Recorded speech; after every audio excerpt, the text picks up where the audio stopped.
ஒரு நாள் விவசாயியா இருந்து பாருங்க. படைக்கிறவன் மட்டும் கடவுள் இல்ல, பயிரிடுறவனும் கடவுள் தான். நாமெல்லாம் விவசாயின்னு காலரை தூக்கி விட்டு தெரியணும். ராத்திரி வீட்டுக்கு போனா சாப்பாடு தான் சாப்பிடணும்.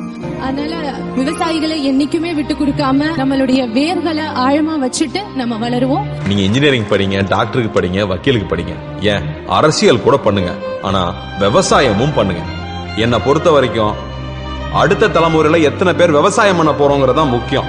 என்ன சொல்ல மண்ணு படும், மத்தவங்க கண்ணு படும். அந்த கதை இப்ப உள்ள சந்ததிங்க கேட்க வேணும்.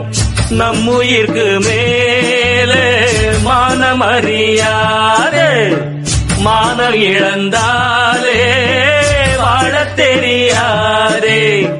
பெருசெல்லாம் சொன்னாங்க, என்ன சொல்ல மண்ணு வாழ